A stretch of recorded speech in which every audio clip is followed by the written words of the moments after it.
Okay, everybody, you did it. You printed out all of your bank statements and all of your credit card statements for the past 3 months. And you didn't just print them out and take a quick look at them. Oh no, you did the absolutely painstaking job that you've been putting off, and you categorized as much as you possibly could in order to finally complete a budget for you, your family, and your home. And that was hard, right? It took away a lot of your spare time this past week, probably had you feeling deflated, upset, shocked. I know I felt all of those things and more. I was mad at myself for letting this happen. I felt stupid for not realizing it sooner. Believe me, I get it. But don't worry, that emotional roller coaster was not all for nothing. Because now we are going to find out exactly what to do with all of that information that you worked so hard to gather. Now, if you just clicked this video and you do not know what step one was or is, that's okay. You are certainly not too late. Let me explain this to the newbies really quick, what they need to do. And then those of you that are ready for the next step, we're going to dive right into this video. Give me just a minute. Okay, newbies, in the pinned comment, you are going to find the very first video to this series. And that is where I explain what is going on here. And that is that we have all decided it is time to get our budgets together once and for all. No more allowing the questions, the confusion, the feelings of intimidation when it comes to our own money to stop us from figuring this out. But wait, before you go to that first video, I want to let you know that there is also a live that goes with that video. I answer viewer questions about step one to the best of my ability. Quick side note, I am a certified financial coach, and yes, that helps, but I feel like my real ability to help you guys comes in with my own life experiences, the spending, the debt, and how I was able to come out of the fog. So my newbies, go ahead and watch that video, check out the live, and then meet us back over here for step two. Okay, I'm back, and I am so proud of you guys, obviously for completing step one, but also because you did not stop there. You didn't just go off and cry and tell yourself things like, I can't fix this, I can't. Nope, and you showed up again today, ready to hit the ground running.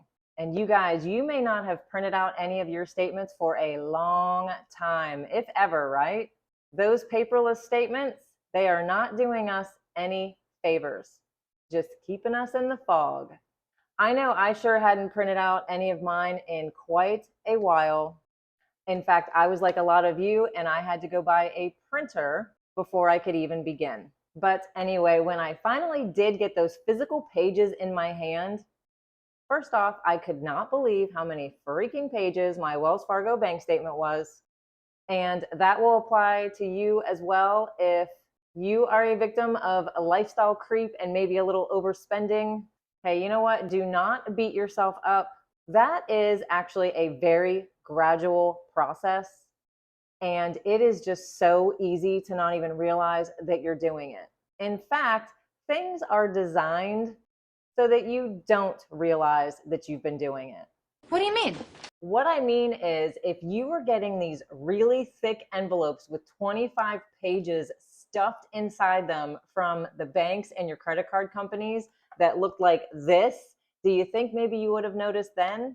I think she's right.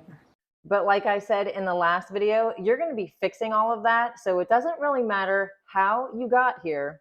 What matters is what you are going to do now, because you do see it. Okay, now what about all of you that aren't out there spending all willy-nilly and your statements were only about 4 pages long? You are not a victim of lifestyle creep because your lifestyle is just survival, right?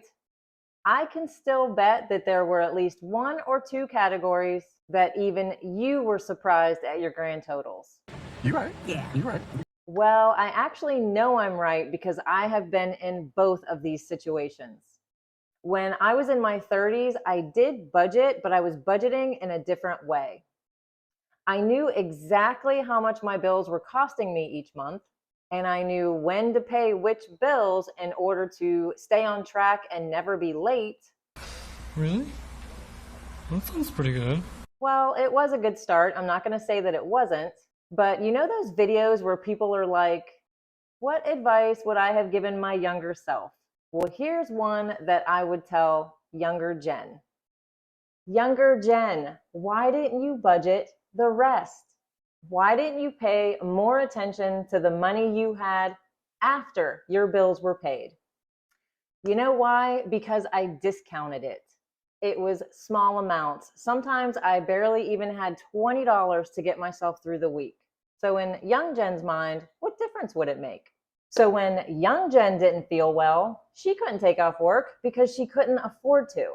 When young Jen's car broke down and she was stuck on the side of 95, there was no emergency fund to dip into for the towing and the cost of repairs. When young Jen needed very expensive dental work, she had to ask a family member for help, and she hated asking anyone for help. Oh, young Jen, if you only knew then what you know now.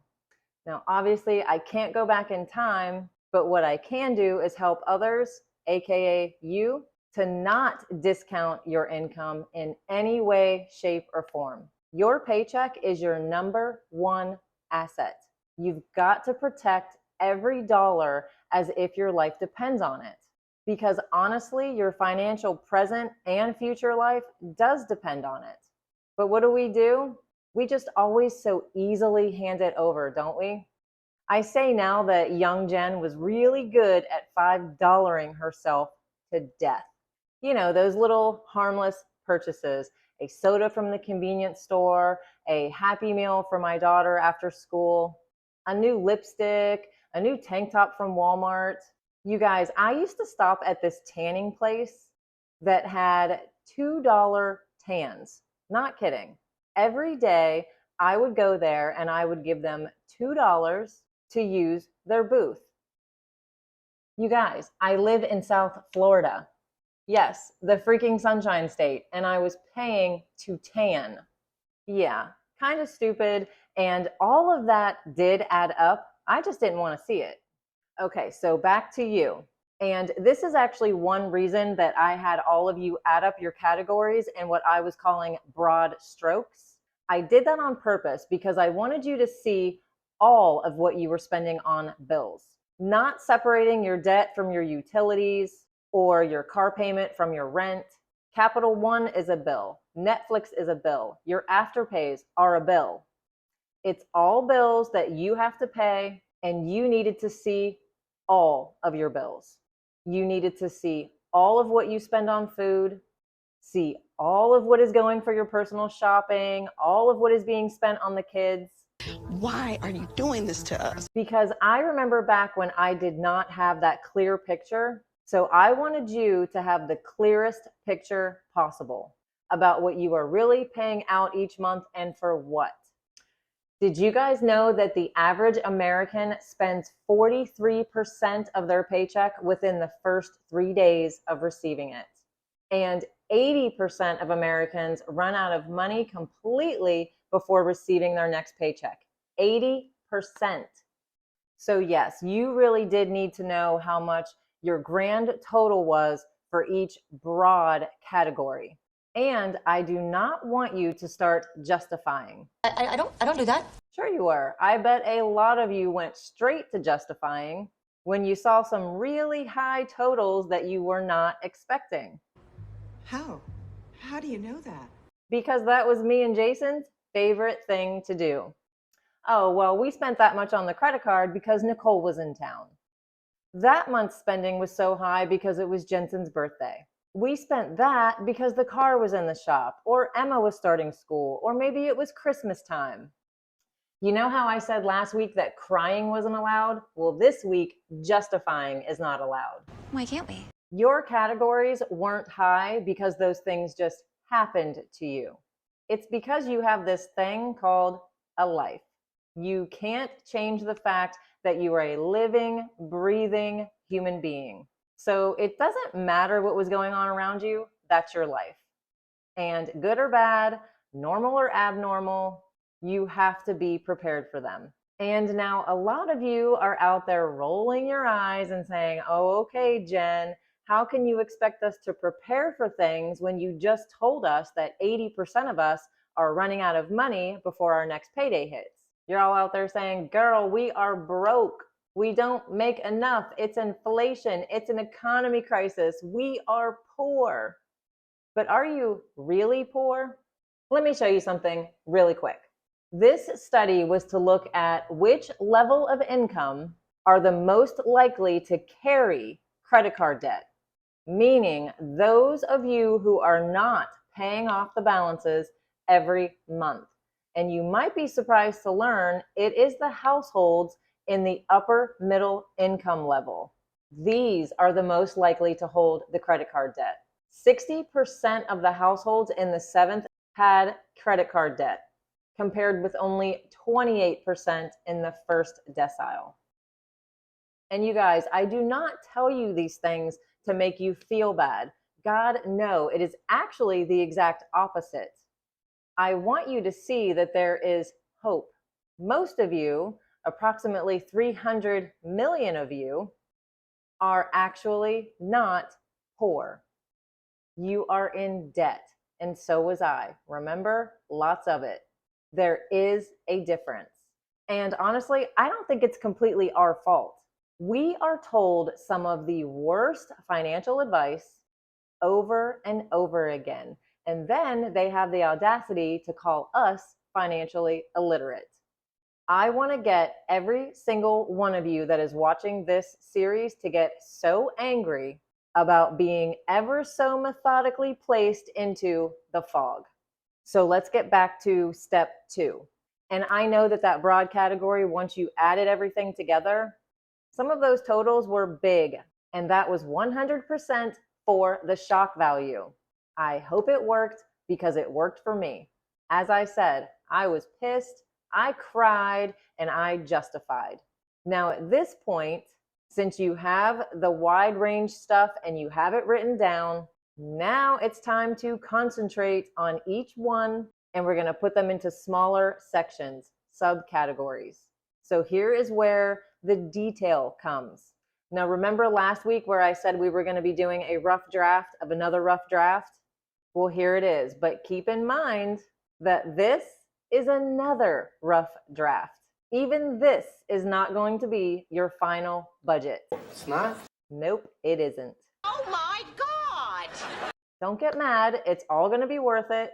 The saving money part, it's coming. The organized budget part, it's coming. And you're building a budget that you're actually going to be able to duplicate each pay period and follow. And that is what's going to get you to the saving money part. Stick with me here. You can do this. In fact, you are already almost halfway there. Fine. And don't worry, I would never leave you to figure this out all alone. I spent all morning making this. Yay. This is linked below for you guys. You can pause if you want and go print it out, and we're going to go over it right now. Okay, so I knew that a lot of you might sit down to do these subcategories and draw a complete blank. And I am not going to leave you to sit and think and just waste your precious time. I told you in the first video, no wasting time here. Okay, so let's take a look at this. All right, now let's read the top. It says, these categories are just to get you thinking about your own and help you to not forget something. Don't expect to have every line apply to you personally. Just check off the ones that are relevant to your situation and then get your totals. You can be as detailed or as broad as you would like to be. It is all progress in the right direction. So yes, pray to our dear Lord that all of these actually will not apply to you.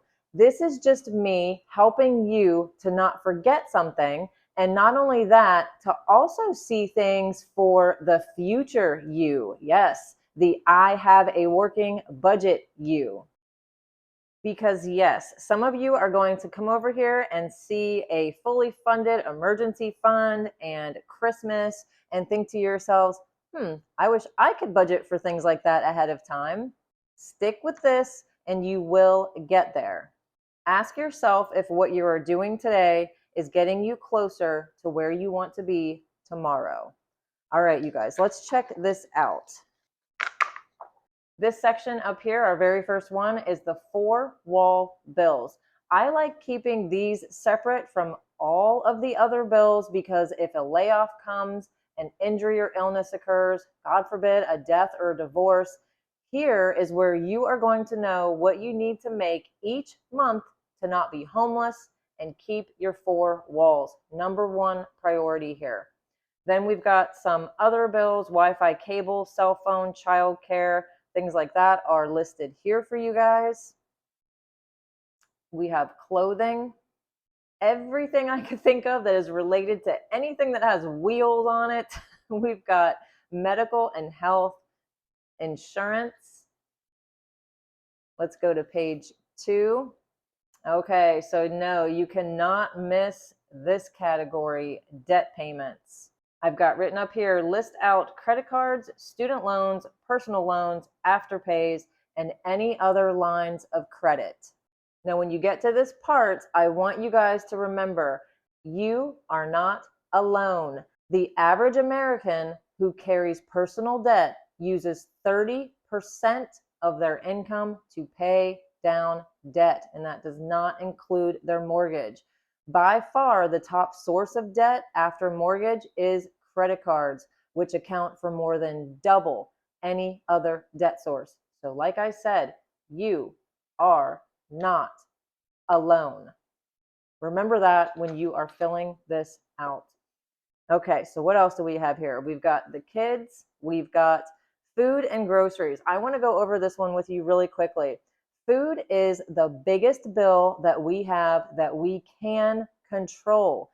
Big savings potential is going on here. So I want you to subcategorize the shit out of this one, you guys, if you can and if you want to. And I'm sure you can tell, I really want you to. I went from spending as much as $3,500 a month on food to a budgeted $600 a month that we rarely go over. So let's take a closer look at this together because, as I said, this is so important, you guys. I have the grocery store. Then if you notice here, we've got takeout and drive-through 2 times. That's because I want one section for you and the other one is for your partner. We've got a subcategory for coffees and drinks, convenience store stops, delivered food. Now that is anything that you're not going to get yourself. This is things like DoorDash and Uber Eats, things that are being delivered to your front door. And then we have the food services like HelloFresh, Blue Apron, any of those that you might be paying a subscription for. Now we've got a little bit of a side note. I'm going to skip to page 3 because I want to show you this really quickly. Let's say that you have a subscription to Instacart or DoorDash. Put the annual subscription cost here with the subscriptions, but the actual food that you are ordering, the totals go here. All right, so down here we've got savings and we've got those holidays. And now we're going to move on to page 3. We've got as many of the beauty appointments that I could think of, guys, and I think I did really good. As you can see, we've got your hair appointments, your partner's hair appointments, and your kids. We've got nails, lashes, waxing, eyebrows, facials, massage. I don't think I missed anything, but if I did, I left you some blank ones there. We've got your personal spending. Again, we have partner's pocket money, your pocket money, hobbies. Down here, we've got our very important pets. We spend a lot of money on them sometimes, don't we? I know I sure do. We've got our subscriptions, which as you can see, I made it its very own category because we have so many. And this right here is chopping block material, you guys. So I wanted to keep this separate. We've got entertainment. And last but not least, we've got the household category. This is a big one that confuses people. You guys, you might not ever be able to have a true idea of what you are spending on these types of items, the cleaners, the toilet paper, the laundry stuff. This particular category just has so many variables to it, right? It could even end up mixing with your toiletries and personals. It's just a really big question mark. Okay, and I Googled it for you guys, and the average household spends about $72 a month on these items, if that helps you at all. But I want you to please, please remember when you are filling out these 3 pages that these subcategories need to make sense to you and only to you. This step can be as detailed as you want it to be, but it's not necessary to be super detailed if you're not ready for that quite yet. Remember, you can always just start with the basics and get more detailed as you go. The thing I want you to remember is that you're really going to start looking at your money differently because you're in this process. A budget is a way for you to be accountable for your spending and where your payday dollars are going, right? And it's just going to keep you on track. It is a contract with yourself, and you can change and adjust the terms of your own contract anytime you need to. Don't be too rigid if that's not how your brain works. Go ahead and be super detailed if that is how you operate. You might not have any idea how you're going to be because you've never done this before. Adjust as you go. You are putting a system into place to be better at something that is very important, your personal finances. Okay, you guys, questions? Yes, I'm sure you have some. Leave them in the comments for me. I will be hosting a live tomorrow. Now, at this exact moment of filming, I don't know exactly what time I will be doing that live yet. So make sure you are subscribed and hit the bell so that you are notified when I post the reminder. If you can't make the live, or maybe you're watching this video afterwards, don't worry, just look in the pinned comments. The live will be there. Okay, you guys, print out that category and subcategory sheets. Do your best. Put those questions below. I will see you at the live. And while you are filling out that paper, the YouTube algorithm has chosen this gem especially for you. Go ahead and click on that and let it run in the background while you fill out your categories.